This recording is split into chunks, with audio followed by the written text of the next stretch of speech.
Daniel, Linda King, nice to see you again. Hey, nice to see you again. Good. Thanks You must be really busy this summer. Oh my gosh, yes, field trips, you name it.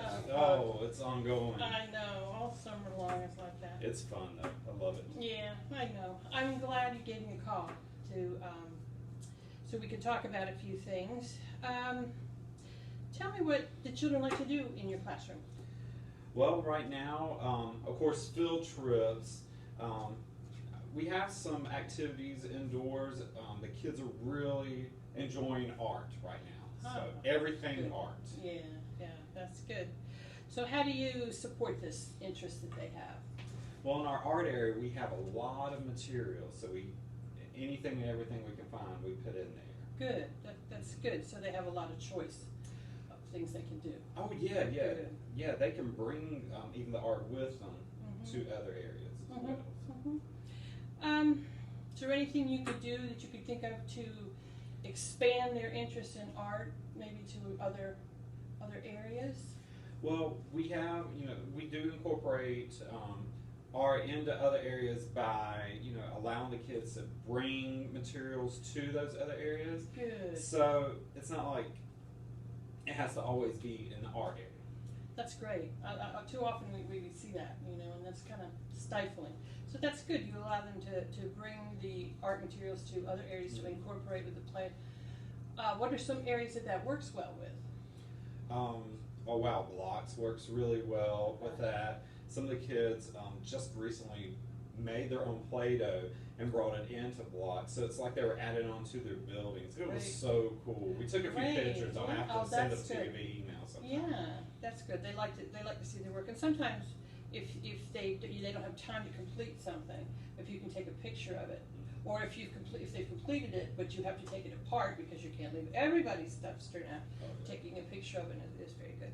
And books too. I imagine children can find books to go along with some of their art ideas too. So it's all becoming a literacy. That's great. Look, yes, and I like that idea too that you gave us by using some of that literacy in the past. So that's really got their interest and to art even a little bit more so.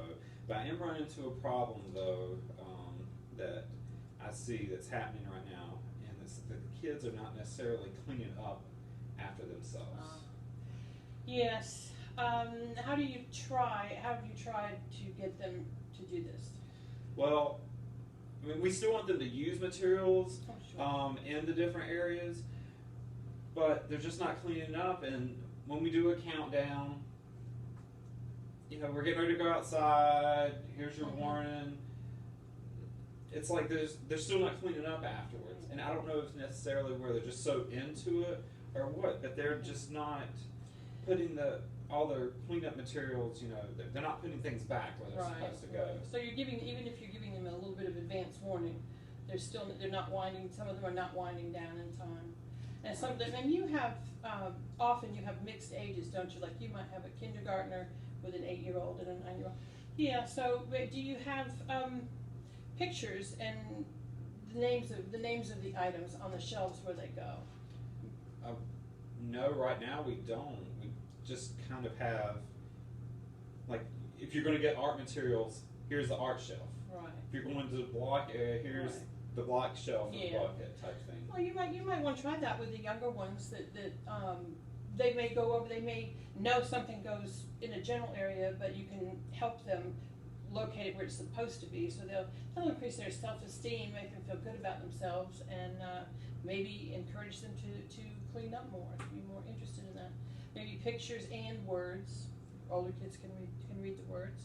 Well, and we do have some that, maybe they're not there just yet with reading, so maybe if they see that picture, they'll go take, for example, this pen, if the pens are over here and it's labeled and there's a picture of a pen, they'll put the pen up. And then they'll become accustomed to seeing the word too, so you're killing two birds with one stone. That's good. I like that idea. So, do you want to try that? Getting some, maybe perhaps yourself putting a few books in the art area and going with the pictures on the shelves to identify the label, make labels. Yeah, I think that would be a good. But can the kids help with this? Yeah, that's a good idea. The older kids can cut out the pictures, and that's an art activity in itself, so they'll like that. That's And true. older kids often like to help younger kids, and so when you explain what it's for, that's good. Oh, That, yes. you get them all involved in at different levels. Our- That would be great. You're exactly right. Our older kids do like to help the Yeah. younger kids quite often. Wow, these are great ideas. Okay. I would love to maybe we've got a lot of magazines Mhm. and whatnot, so maybe I can find some of